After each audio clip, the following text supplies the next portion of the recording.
टोटका जानते हैं ना, अंधविश्वास। अब तक क्या होता है कि जब भी इंडियन टीम की मैच होती है तो हम क्रिकेट फैंस जो होते हैं टीवी के सामने बैठ जाते हैं, दुआएं करने लगते हैं, भगवान से मिन्नतें मांगने लगते हैं, मंदिरों में पूजा अर्चना करने लगते हैं कि टीम इंडिया की जीत हो। ये आम लोगों का सोच है, ये आम लोगों की बातें हैं और आम लोगों का ये विश्वास है या अंधविश्वास, जो भी आप, ये इस पे बहस की बात नहीं है। लेकिन आम लोगों से परे जो खास होते हैं, जिनके लिए हम यहाँ से दुआएं करते हैं, जिनके लिए पूजा अर्चनाएं हो रही होती है, जिनके लिए हम देवी देवताओं के सामने मन्नतें मांगते हैं, वो भी अब समझ लीजिए कि अछूते नहीं रह गए इससे। कोई इसे टोटके का रूप देता है, कोई इसे अंधविश्वास कहता है, और अंधविश्वास पर ही अगर विश्वास हो जाए और उसकी सफलता और कामयाबी अगर उससे मिलने लगे तो लोग उसको अनवरत जारी करते रहते हैं। इस वर्ल्ड कप में भी, क्रिकेट वर्ल्ड कप में भी ऐसा ही कुछ हो रहा है। अब हार्दिक पांड्या को देखिए। हार्दिक पांड्या जब भी मैदान में उतर रहे हैं इस बार, वो अपने सिर पर एक काले रंग का पट्टा बांधे रखते हैं। अब इसके पीछे टोटका क्या है वो हार्दिक पांड्या ही जाने, क्योंकि वो उनके सर पे वो चीज़ लगा रहता है तो बेहतर तरीके से वही बता सकते हैं। लेकिन एक तस्वीर जो आती है हार्दिक पांड्या को लेके, वो यही होता है कि वो टोटका कर रहे होते हैं। दूसरी तस्वीर भी दिखी पाकिस्तान के खिलाफ हार्दिक पांड्या का, जब वो बॉलिंग करने जा रहे थे तो अचानक से उन्होंने बॉल को चूमा और उसी बॉल पर बैट्समैन क्लीन बोल्ड भी होता है। तो ये भी एक टोटके का ही रूप है जिसे हार्दिक पांड्या ने अपनाया हुआ था। अब इस टोटके में जो भी असर हो, लेकिन हम मैदान में यही दिखता है और बाहर जो तस्वीरें आती वो यही होता है, और सच्चाई भी यही है कि टोटका और अंधविश्वास महज कुछ देर के लिए संयोग बन सकता है, आपका साथ दे सकता है, लेकिन असल परीक्षा जो होती है आपके हुनर के साथ ही होती है। और कई बार ऐसे क्रिकेट खिलाड़ी हुनर पे ही टिके रहते हैं अपनी टीम में। दूसरे जो खिलाड़ी हैं, हम आपको रविंद्र जडेजा के बारे में बता रहे हैं। अमूमन वर्ल्ड कप से पहले 1-2 सीरीज़ में भी उन्होंने अपने सर पर हार्दिक पांड्या के जैसे ही काले रंग का पट्टा अपने सर पर लगाना शुरू किया है। जब वो बॉलिंग करने उतरते हैं, बैटिंग करने उतरते हैं, तो ये काला रंग का पट्टा जो है उनके सिर पे बंधा हुआ दिख जाता है। ये दोनों प्लेयर इंडियन हैं। और अमूमन क्या होता था, जब ये पट्टा लगाया जाता था तो उसमें बैंड का काम होता था, जो पहले के खिलाड़ी, क्रिकेट खिलाड़ी लगाया करते थे। दरअसल वो होता था स्वेटिंग को लेके। जब आप किसी उमस भरे जगह पे खेल रहे होते हैं, उमस भरे मैदान में खेल रहे होते हैं, गर्मी बहुत ज़्यादा होती है या फिर आपको दिक्कतें हैं पसीने से, तो सर पे जो है वो बैंड जो होता था वो स्वेटिंग को सोखने का काम करता था। लेकिन वो अब बदलते बदलते टोटके के रूप में उसने कैसे अपना रूप बदला है, अंधविश्वास के आड़ में उसने कैसे अपना ये बैंड भी रूप बदला है कि अब वो रंग भी बदल चुका है, पट्टी के रूप में अब क्रिकेट खिलाड़ी उसे बांध रहे हैं। तीसरे जो किसी प्लेयर की मैं बात कर रहा हूँ वो है मोहम्मद रिजवान, पाकिस्तान टीम के बैट्समैन हैं। बीच मैदान में ही वो नमाज़ पढ़ने लगते हैं। और देखिए, अब मैं आस्था पे सवाल किसी के नहीं उठा रहा हूँ ना, मैं उसके लिए लायक हूँ कि मैं किसी के आस्था पे सवाल उठाऊँ, लेकिन आस्था का एक स्थान होता है, एक जगह होती है किसी भी खिलाड़ी के लिए। और ऐसा नहीं होना चाहिए कि कोई भी खिलाड़ी जो है मैदान पर आए, नमाज़ पढ़ने लगे, कोई भी खिलाड़ी मैदान में आए, शंख बजाने लगे, घंटी बजाने लगे। ये अमूमन ऐसा नहीं होना चाहिए, क्योंकि आपकी आस्था अलग जगह है। आस्था और पूजा अर्चना के लिए जगह बनाई गई है, क्योंकि आपको पूरा विश्व देख रहा होता है क्रिकेट ग्राउंड को।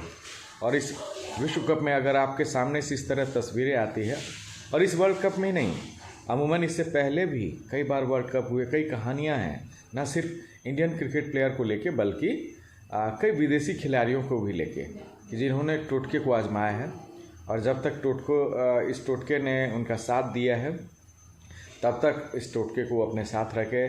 जिसमें सचिन तेंदुलकर के भी क्रिकेट के जो गॉड कहे जाते हैं, उन्होंने भी टोटके का आजमा के रखा हुआ था। कहा जाता है सचिन के बारे में कि जब भी वो मैदान पर उतरते थे तो सबसे पहले अपना मैदान में उतरने से पहले सबसे पहले वो जो बैटिंग में उतरने से पहले कि लेफ्ट पैड वो सबसे पहले पहनते थे। राइट के बजाय उन्होंने लेफ्ट पैड को पहनना उचित रखा हुआ था और ये हमेशा हर मैच में सचिन तेंदुलकर ऐसा ही करते थे।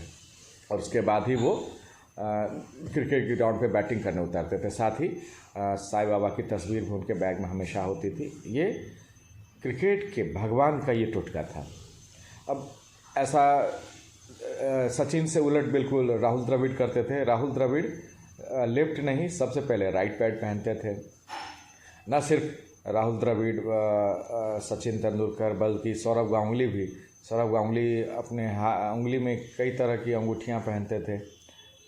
फिर उसके बाद आप वीरेंद्र सहवाग पे जाएं तो वीरेंद्र सहवाग अमूमन नॉर्मली जो कई मैच में वो बिना नंबर वाली जर्सी के साथ उतरते, जिम्बाब्वे के साथ भी, और मैच जब खेलने उतरे थे तो बिना नंबर वाली जर्सी के साथ वो उतरने, क्योंकि ज्योतिषी ने उन्हें कहा था, शायद खबर यही आई थी कि ज्योतिषी ने उन्हें कहा था कि बिना नंबर वाली जर्सी के साथ उतरो, और कुछ देर के लिए ऐसा सही हुआ। उन्होंने बहुत अच्छे रन बनाए बिना नंबर वाली जर्सी के साथ। MS धोनी के साथ भी, युवराज सिंह के साथ भी ऐसा ही हुआ था। दरअसल उस समय चूज कर सकते थे आप कि आप अपने हिसाब से अपना टी-शर्ट्स वगैरह जर्सी को चूज़ कर सकते हैं। तो युवराज सिंह ने 12 नंबर की जर्सी और धोनी ने 7 नंबर की जर्सी चूज़ की थी। ये भी महज एक टोटका ही था, चूँकि माना गया था कि दोनों का बर्थडे 7 जुलाई को है, एक का 12 तारीख को है, तो दोनों ने अपने अपने जर्सी पर अपने बर्थ डेट के हिसाब से ये टोटका आजमाया हुआ था। ये इंडियन प्लेयर्स की बात है। अब देखिए, चूँकि विदेशी प्लेयर के मैं बारे में बता दूं आपको, स्टीव वॉ भी जो थे सफलतम कप्तान ऑस्ट्रेलिया के, वो भी ऐसा ही करते थे। वो जब भी मैदान में उतरते थे बैटिंग के लिए तो उनकी जेब में एक लाल रुमाल हुआ करता था। अब माना गया कि ये लाल रुमाल उनकी दादी ने उन्हें दिया हुआ था, जो उनके लिए लकी चार्म बना हुआ था। और अमूमन मैच के आखिरी मैच तक स्टीव वॉ जो है उस लाल रुमाल के साथ ही अपने जेब उतरते थे क्रिकेट के ग्राउंड में। न सिर्फ स्टीव वॉ बल्कि ब्रेट ली जो होते हैं टॉप लेवल के आग उगलने वाले बॉलर जो होते हैं, वो भी मैदान में उतरने से पहले अपना बायां पैर रखते थे कि ऐसा, इस टोटके के पीछे ब्रेट ली का भी मानना था कि ऐसा करने से मैदान उनका साथ देता है। न सिर्फ ब्रेट ली बल्कि डेल स्टेन साउथ अफ्रीका के जो बॉलर हैं वो भी ऐसा ही करते थे। आप यहाँ भी आप जाइए, श्रीलंकन बॉलर जो हैं यॉर्कर किंग जिसे कहा गया, लसिथ मलिंगा, वो जब भी आते थे बॉलिंग करने के लिए अपनी बॉल को चूमते थे। वो ये भी एक टोटका ही है। देखिए, इससे पहले टोटका और अंधविश्वास की मैं बात कर लूँ, आस्था अलग चीज़ होती है इसमें। आस्था ये जो विराट कोहली ने दिखाया था, आस्था ये कि जो KL राहुल ने दिखाया था। ये दोनों जगह जाते हैं, उज्जैन में जाते हैं, महाकाल के दर्शन करते हैं। ये आस्था है इन लोगों की। वहाँ जाके पूजा अर्चना करते हैं। मैच के शुरुआती जब खराब परफॉर्मेंस से जुड़ रहे होते हैं तो महाकाल के शरण में जाते हैं और वहाँ पूजा अर्चना करने आते हैं। ये वहाँ तक जो भी हो, लेकिन ये आस्था की तस्वीर ही दिखी थी कि वो मंदिरों में पूजा अर्चना कर रहे थे। उसके बाद क्रिकेट के ग्राउंड में उनका हुनर दिखा, और अपने हुनर के साथ ही दोनों बैट्समैन जो है विराट कोहली और KL राहुल आज इस वर्ल्ड कप में टॉप लेवल के परफॉर्मर बने हुए हैं, टॉप लेवल के बैट्समैन बने हुए हैं। उन दोनों के बैट से रन लगातार बन रहे हैं। तो अब सीधे सीधे कह लीजिए, इससे पहले भी कई विश्व कप में कई प्लेयर्स ने, ना सिर्फ इंडियन प्लेयर्स ने बल्कि विदेशी खिलाड़ियों ने भी टोटके को आजमाया है, अंधविश्वास के बेड़ियों में जकड़े रहे। लेकिन हकीकत यही है कि क्रिकेट के मैदान में आपका हुनर ही दिखता है, और हकीकत यही है। फिलहाल टोटके के सहारे ही, अंधविश्वास के सहारे अगर हम क्रिकेट फैंस अगर बेहतर देख रहे हैं अपने प्लेयर्स को, बेहतर करते हुए देख रहे हैं मैदान में अपने प्लेयर्स को, तो हमें इससे खुश होना चाहिए। फिलहाल मुझे दीजिए इजाज़त। नमस्कार।